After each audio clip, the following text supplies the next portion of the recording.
Thank you for watching. My name is Glen Morgan, and this is We the Governed. And I just wanted to celebrate today, which is really Government Celebration Day, appropriately enough, on April 1st, or April Fool's Day. This is the optimal day to celebrate the amazing successes and accomplishments and achievements that government seems to demonstrate on a regular basis. And this is particularly true if you live in Washington State or a similarly blue state like Washington that has the same policies. Now, before we jump into this, I just want to remind you to hit the like and subscribe button down below if you haven't already done so. Feel free to share videos like this and this channel with your friends, particularly the ones who may disagree with me. And maybe they'll soon join us as well for celebrating government on a day like this. So when we talk about celebrating government, we're oftentimes looking at the lead politicians in our respective areas. And in this case, I think the special attention in Washington State should be going to people like Governor Bob Ferguson, Senator Jamie Peterson, who made national news not that long ago for explaining to the entire country how keeping secrets from parents about what kids is done to kids medically or done to kids at school behind the scenes is a good idea. And then, of course, the kind of hapless Speaker of the House in Washington State, Lori Jenkins. These three people have really done incredible work this year in demonstrating to the world and, of course, those of us who live in Washington State why government probably doesn't get the enough attention and certainly why we should be celebrating it on April Fool's Day. Now, I've talked about this before in the past. I have an article that I wrote a number of years ago about how April 1st really should be Celebrate Government Day, and we should probably make it some kind of a holiday. I don't want people to take off work. We need to have productive activity going on, but it still happens to be one of those days that we should recognize government in all of its glory and wonder. Now, the point when I've done these articles in the past or talked about why we should celebrate government on April Fool's Day, and it's one of the biggest things I've mentioned, is just this fact that government has spent decades now building up the national debt and deficit and basically ensuring that we have dug such a deep hole at the federal level for sure, but of course it carries into the states as well since we all live in America, and that debt is a can that can no longer be kicked down the road. The question, of course, that has been asked before is that every single child born in America today has an incredible amount of debt that's been piled on them by the just unbelievable waste and abuse of their trust in government by just simply racking up bills that future generations will be forced to pay one way or the other. Now, if you want to just track where we're at today in the $36 trillion world, and that's going to sound quaint perhaps in a little while, you go to the U.S. debt clock, you get a chance to see exactly how much the American people and our country actually owe at a given point in time. And those numbers are escalating every bit of the time. And when you look at it, every baby born today, at a minimum, at least they have $110,000 in debt the moment they take their first breath. And that is a serious problem, and it's one that's worth addressing and focusing on for those of us who care about government. What always surprises me, however, is that there is a big contrast between those who are on the left or who might view themselves a little bit more moderate or conservative in our country. For some reason, those on the left seem to want government to control every aspect of our lives. And yet every time you look closely at government, it should give you more and more reasons to understand why we do not want anybody in government to have as much control in our lives as the left seems to want. It's particularly ironic considering that the left right now is in open rebellion about the Trump administration and DOGE, Department of Government Efficiency, and yet for some reason they still want to keep pushing these policies that allow the government to come in and control every aspect of our lives. Now, one of the reasons, of course, why there is such anger and frustration and opposition to DOGE is that, they want to be opposed to it out in the open. This is mainly because there's an effort to conceal just how much is being stolen or wasted or squandered in big government. The last thing they want you to do, because they have to protect the narrative, is to actually understand just how wasteful and destructive and harmful and corrupt our government actually is.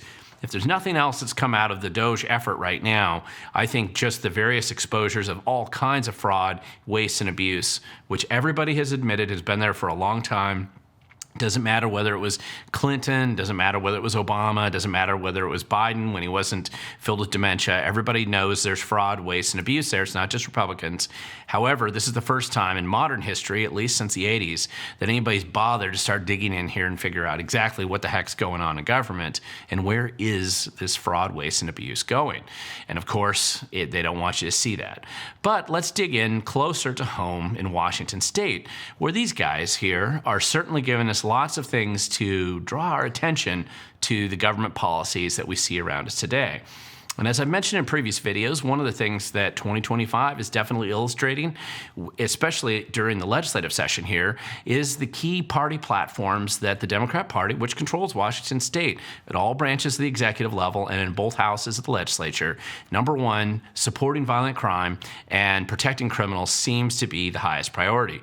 It is a continuous platform plank that has only grown stronger in the Democrat Party, and we can see it with many different bad ideas that were proposed in the state legislature today. Now, don't get me wrong, they clearly also want to make sure that you can't protect yourself from criminals, but at the same time, every single opportunity they have to protect violent criminals is a key party platform right now. Then, of course, what we have is this great desire right now to make sure that by the Democrats, it's almost universal in Washington State, that they absolutely want to prioritize having boys beat up on girls in sports. It's really kind of a wholesale just destruction of girls' sports in Washington State. Chris Reichdahl, the head of the schools, our Office of Superintendent of Public Instruction, celebrates every single time a girl gets beat up in sports by a boy pretending to be a girl. For whatever reason, I can't explain why this is such a high priority for them. But they've demonstrated this repeatedly this year.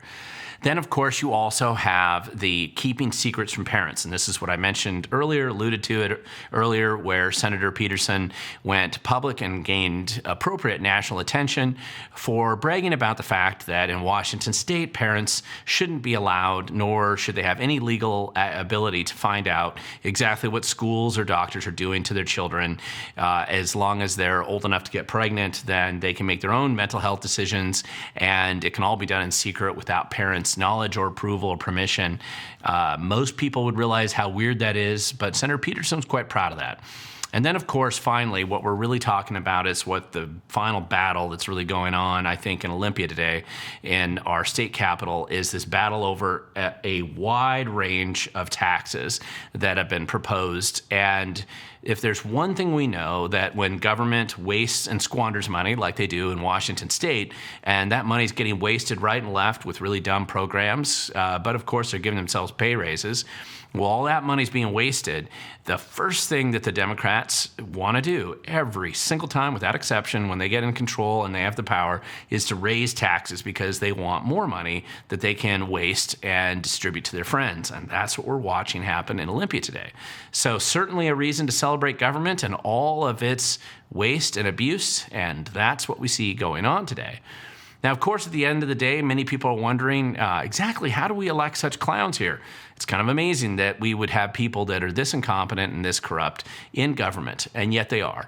However, I want to point out there isn't exactly a perfect monolithic viewpoint, even on the left in our state.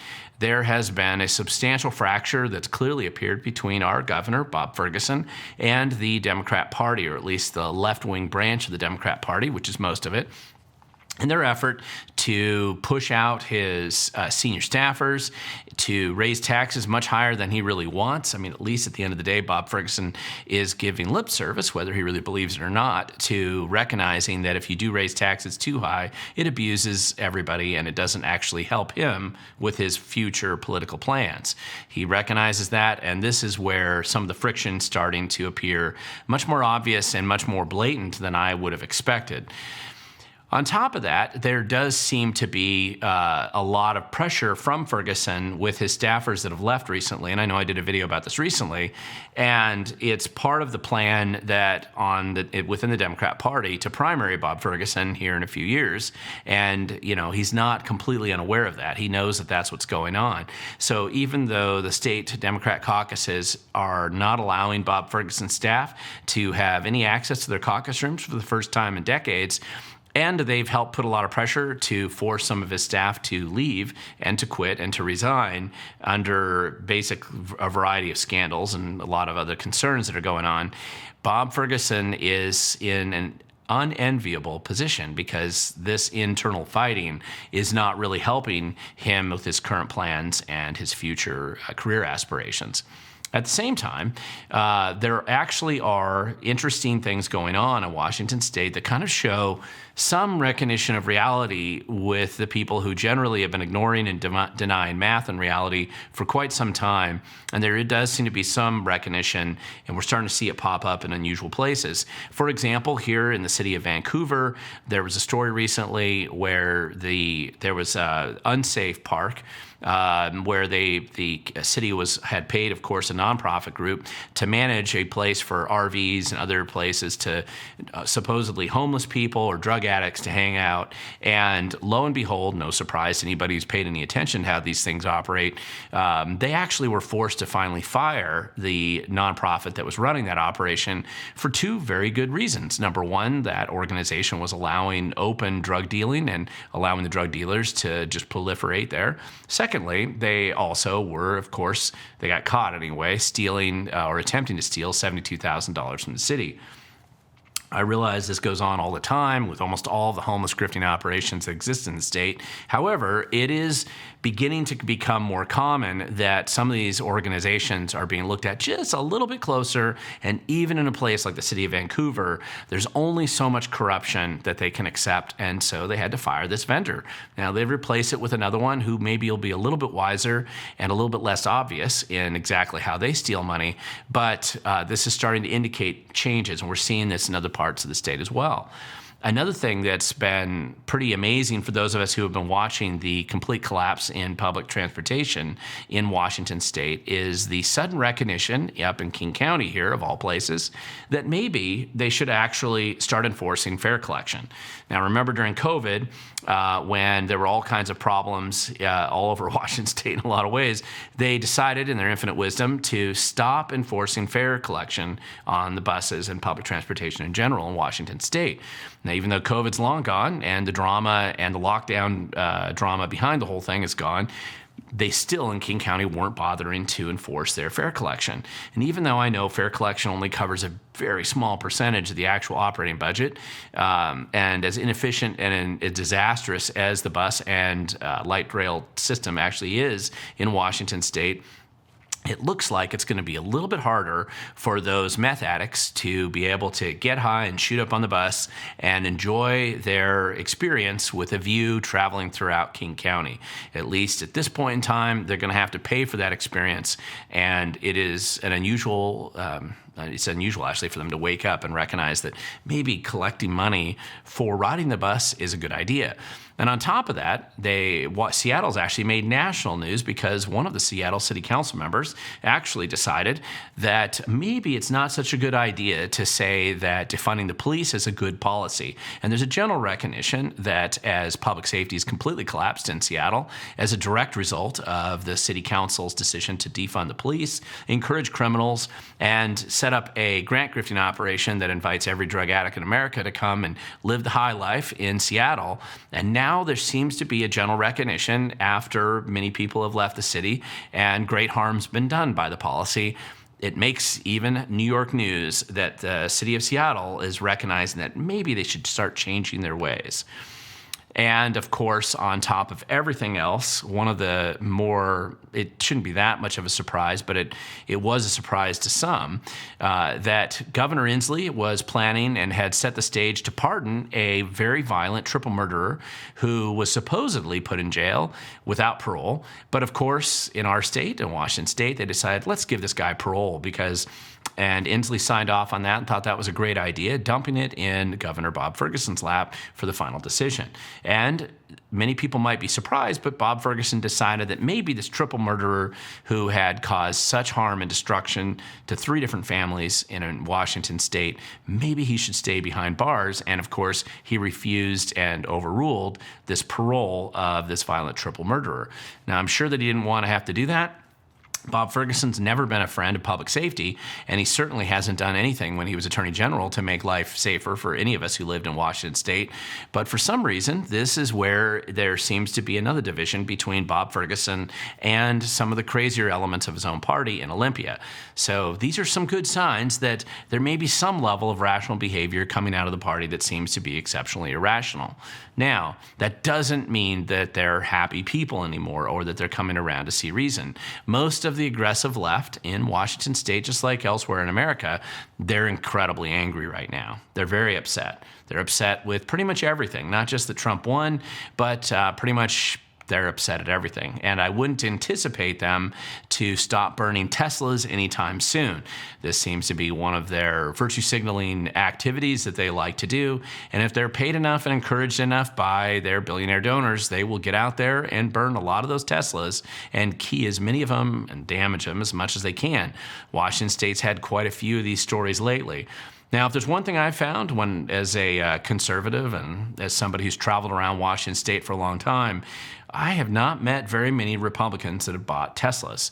So all those Teslas that are being keyed and damaged and vandalized and burned in Seattle and Issaquah and Shoreline and Bellevue, most of them aren't owned by Republicans. They're owned by the Democrats. So to some extent, this is a blue-on-blue fight. But I guess if there's one thing that will help wake up a Tesla owner to maybe deciding that who they voted for, or at least the crazier elements of who they voted for, maybe that's not such a good plan, is when they come out and find out that their property can get destroyed by government just as much as somebody else's. And by those narratives that you see on the left that seem to incentivize this type of harmful, violent, destructive behavior. It's probably generating a much greater backlash than I think the left even realizes, particularly in Washington State.